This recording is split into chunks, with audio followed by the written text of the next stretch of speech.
Very good evening. ఇక్కడికి వచ్చిన guests అందరికీ, అలాగే లైవ్లో చూసే తెలుగు సినిమా ప్రేక్షకులకు అందరికీ, వ్యూవర్స్ అందరికీ, అక్కినేని అభిమానులందరికీ నమస్కారం.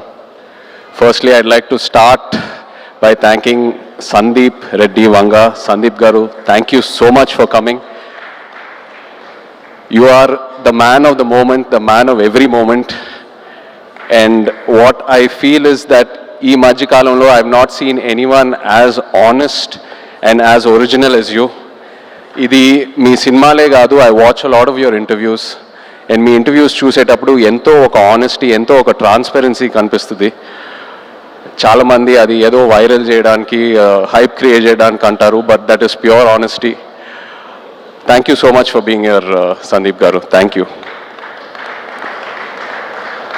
And Tandel cinema vishayam koste, firstly Arvind garu ki thank you cheppali. Cinema అయిపోయేసరికి లాస్ట్ 2-3 మంత్స్లో నాకు ఒక కొత్త భయం స్టార్ట్ అయింది. అంటే నేను నెక్స్ట్ సినిమా ఎలా సక్సెస్ఫుల్గా ఫినిష్ చేస్తానని. అరవింద్ గారు లేకుండా, వాసు లేకుండా, ఈ టీం అందరు లేకుండా, వాళ్ళంతా ఇన్వాల్వ్ అవుతారు ఒక సినిమాలో, అంత కాంట్రిబ్యూట్ చేస్తారు. ఒక యాక్టర్కి ఒక లిస్ట్ ఉంటుంది, ఎంతోమంది డైరెక్టర్లు ఉంటారు. సరే పలానా డైరెక్టర్లతో పనిచేస్తే మన కెరియర్కి డెఫినెట్లీ బెనిఫిట్ అవుద్దని. కానీ నా లిస్ట్లో ఎప్పుడు గీతా ఆర్ట్స్ అనే పేరు ఎప్పుడు టాప్లో ఉంటుంది. బికాస్ ఏ యాక్టర్ ఈ బ్యానర్లో పనిచేస్తే తప్పకుండా ఒక మంచి రిజల్ట్తో బయటకు వస్తారు. So thank you so much Aravind garu. And Vasu, మన జర్నీ ఎప్పటి నుంచో స్టార్ట్ అయింది. అని ఈ సినిమాలో కూడా ఏదో ఒక రోజు మనం ఈ సినిమా టాపిక్ గురించి మాట్లాడాము. ఒక ఐడియాలా చెప్పారు నాకు ఒక 10 నిమిషాలు. నేను అప్పుడే చెప్పాను మీకు, వాసు ఈ ఐడియా పూర్తిగా ఫామ్ అయిన తర్వాత ప్లీజ్ నా దగ్గర రండి, నాకు ఎంతో ఇంట్రెస్ట్ ఉంది ఈ టాపిక్ మీద. అండ్ మీరు వచ్చారు. So thank you so much. అదే కాకుండా నేను రియల్ లైఫ్ ఈ తండేల్ రాజు క్యారెక్టర్కి నాకు చాలా పెద్ద గ్యాప్ ఉంటుంది. ఆ ట్రాన్స్ఫర్మేషన్కి మీరు టైం ఇచ్చారు. చందు, నన్ను నమ్మావు, నేను చేస్తానని చెప్పాను, నువ్వు నన్ను నమ్మావు, ఆ టైం ఇచ్చారు, ఎంతో పేషెంట్గా నాతో ట్రావెల్ అయ్యారు. నేను చందు ఇది 3వ సినిమాకి నన్ను ఎంతో బాగా ప్రజెంట్ చేసి, ఇన్ఫ్యాక్ట్ నాకంటే ఎక్కువ తనే ఆలోచిస్తాడు నా గురించి. కొన్నిసార్లు చాలా సెల్ఫిష్గా ఆలోచిస్తాడు నా మంచి కోసం. I'm so grateful to have you Chandu. You are a friend, you are a well.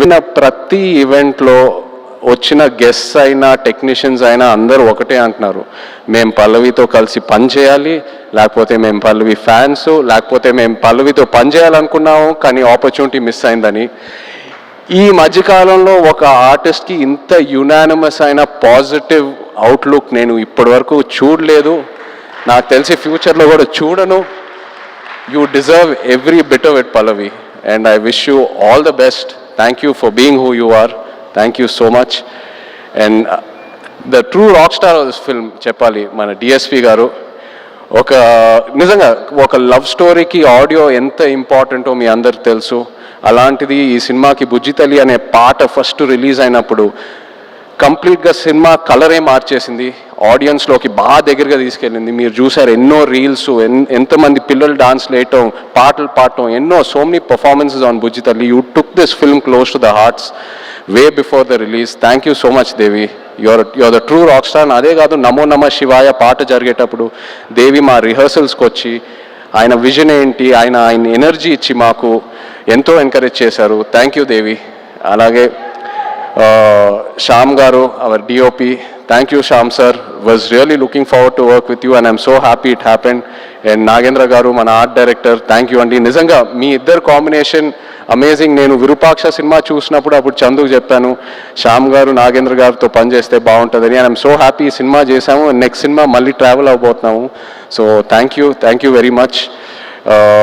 అలాగే all the lyric writers, Shreemani garu, Jonnavithula garu, మన యాక్షన్ డైరెక్టర్స్, కొరియోగ్రాఫర్ శేఖర్ మాస్టర్కి థ్యాంక్ యూ చెప్పాలి.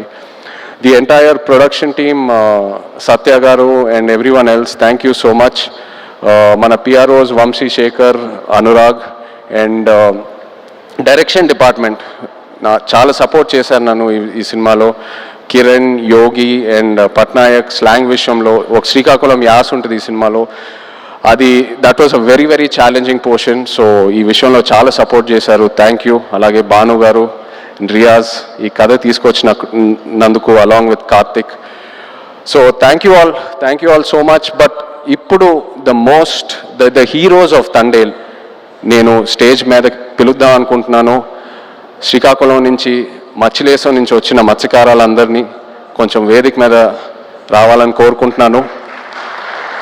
ఎందుకంటే వీళ్ళు లేకుండా ఈ తండేల్ సినిమా ఇవాళ ఉండేది కాదు. ఈ తండేల్ రాజు క్యారెక్టరే లేదు.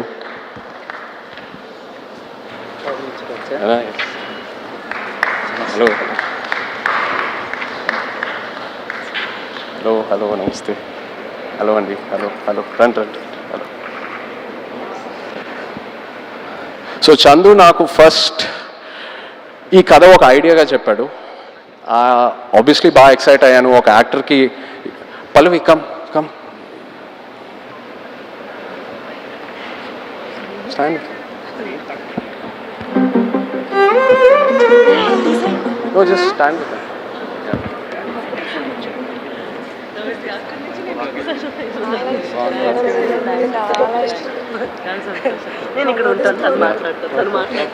సో చందు నాకు ఈ కథ జస్ట్ ఒక ఐడియాగా చెప్పాడు, ఒక డాక్యుమెంటరీ స్టైల్లో ఒక 10 నిమిషాలు. ఆబ్వియస్లీ కథకి ఎక్సైట్ అయ్యాను, చేద్దాం చందు ఖచ్చితంగా. సో ఆ తర్వాత నన్ను మత్స్యలేశంకి తీసుకెళ్ళాడు. అక్కడ వీళ్ళందరినీ కలిశాను. వీళ్ళు ఎలా ఉంటారు, వీళ్ళ లైఫ్ ఏంటి, వాళ్ళ ఎక్స్పీరియన్సెస్ ఏంటి, వాళ్ళు ఫేస్ చేసిన ఛాలెంజెస్ ఏంటి, అక్కడ మట్టి వాసన ఏంటి, వాళ్ళు తినే తిండి ఏంటి, అన్నీ తెలుసుకొని అప్పుడు నాకు ఈ తండేల్ రాజు కథకి ఒక క్లారిటీ దొరికింది, ఒక ఐడియా వచ్చింది. వీళ్ళేంటంటే ఒక 8-9 నెలలు సముద్రంలోకి వెళ్తారు. ఏదో 2 రోజులు అలా యాట్ అయిన తర్వాత వాళ్ళ బోట్ డెక్ ఫుల్ అయిన తర్వాత మళ్ళీ పోర్టుకు వచ్చి వాళ్ళు పట్టుకున్న ఫిష్ ఏదైతే ఉందో అది ఇచ్చి వాళ్ళ బోట్లకి ఏదైతే కావాలో అవి రీఛార్జ్ చేసుకొని వాళ్ళకి కావాల్సిన ఫుడ్, డీజిల్ అవన్నీ తీసుకొని మళ్ళీ బయలుదేరుతారు. కానీ ఒకసారి సముద్రంలో ఉన్నప్పుడు వాళ్ళకి ఒంట్లో బాగున్నా బాగాలేకపోయినా, ఎలా ఉన్నా, ఒంటరిగా ఉన్నా లేనా, అసలు ఎలాంటి సెల్ ఫోన్ కమ్యూనికేషన్ ఉండదు, ఇంట్లో వాళ్ళు ఎలా ఉన్నారు, వాళ్ళ ఫ్యామిలీస్ ఎలా ఉన్నారు, ఆ బోట్ మీద ఏదైనా ఎమర్జెన్సీ వచ్చినా కూడా సరే వాళ్ళు సముద్రంలోనే ఉండి ఆ యాట పూర్తయ్యాకే మళ్ళీ తిరిగి వస్తారు. అండ్ ఏంటంటే నేను అక్కడ ఉన్నప్పుడు అడిగాను, మీరు ఒకసారి పాకిస్తాన్లోకి వెళ్ళి ఒక సంవత్సరం పైన అక్కడ ఉండి జైల్లో ఉండి ఎన్నో కష్టాలు చూసి ఎన్నో ఛాలెంజెస్ చూసి బయటికి వచ్చారు కదా, మళ్ళీ ఎందుకు వెళ్తున్నారు యాటకి, వేరే ఏదైనా పని చేసుకోవచ్చు కదా అంటే, లేదు మాకు అదే వచ్చు, మాకు ఆ సముద్రం తప్పితే వేరే ఏది తెలీదు, ఏ కష్టం వచ్చినా సరే మేము చూసుకుంటాము. అండ్ ఇది నాకు డైరెక్ట్గానే కాదు, ఆడవాళ్ళ ముందు చెప్పారు. అండ్ వాళ్ళ మొహంలో ఒక భయం కనిపించింది, కానీ ఆ భయం వెనకాల ఎంతో ఒక ఫియర్లెస్ అనే ఒక క్వాలిటీ కనిపించింది. For me this is the true ultimate human emotion. అంటే ఆల్మోస్ట్ ఒక స్పిరిచువాలిటీ, ఒక తపస్లా అనొచ్చు. So these are my real life heroes. వీళ్ళ లేకుండా ఈ తండేల్ సినిమా ఉండేదే కాదు. Thank you so much. మీరు ఎంతో నన్ను ఇన్స్పైర్ చేశారు, మీరు ఎంతో నన్ను మూవ్ చేశారు. ఈ తండేల్ రాజు క్యారెక్టర్లోనే కాదు, but also as a human being మిమ్మల్ని చూశాక ఎంతో నేర్చుకున్నాను.